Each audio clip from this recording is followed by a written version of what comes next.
Bongkar aliran suap 1 miliar rupiah ke Sunindyo Suryo Herardi, Kejati blokir rekening 9 tersangka tambang Bengkulu. Kejaksaan Tinggi Bengkulu menyatakan pengusaha tambang batu bara Baby Husi memberikan suap 1 miliar rupiah kepada Kepala Inspektur Tambang Kementerian ESDM periode 2022 hingga 2024 Sunindyo Suryo Herardi. Hal tersebut diketahui setelah penyidik melakukan pemeriksaan intensif terhadap para tersangka kasus korupsi produksi dan eksplorasi pertambangan batu bara, milik PT Ratu Samban Mining dan PT Tunas Barajaya.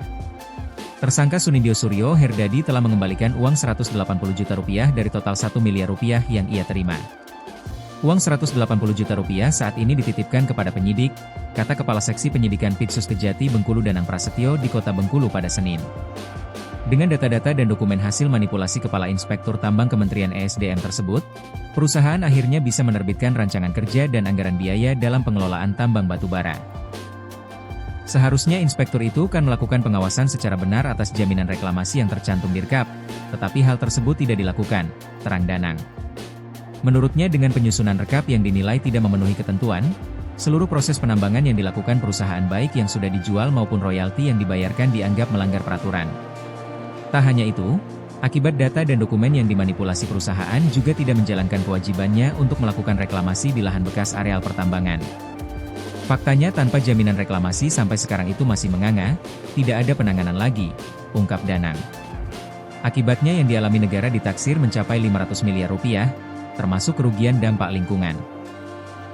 Selain itu, tim penyidik Kejati Bengkulu melakukan pemblokiran terhadap sejumlah rekening dari berbagai bank milik 9 tersangka kasus korupsi tambang batu bara, sebagai bagian dari upaya penyidikan untuk menelusuri dan mengamankan aliran dana yang diduga berasal dari tindak pidana korupsi.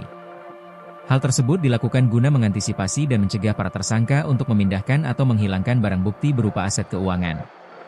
Untuk rekening yang dilakukan pemblokiran yaitu milik Kepala Cabang PT Sukovindo Regional Bengkulu yaitu Imam Sumantri dan Direktur PT Ratu Samban Mining Edi Santosa, Komisaris Tunas Barajaya Baby Husi, General Manager PT Intibara Perdana Sakya Husi. Selanjutnya rekening milik Direktur Utama Tunas Barajaya Juliusoh, Marketing PT Intibara Perdana Agusman, Direktur Tunas Barajaya Sutarman, mantan Direktur Teknik dan Lingkungan Ditjen Minerba Kementerian ESDM Sunindyo Suryo Herardi dan Komisaris PT Ratu Samban Mining David Alexander. Kesembilan orang tersebut ditetapkan sebagai tersangka kasus korupsi produksi dan eksplorasi pertambangan batu bara milik PT Ratu Samban Mining dan PT Tunas Barajaya.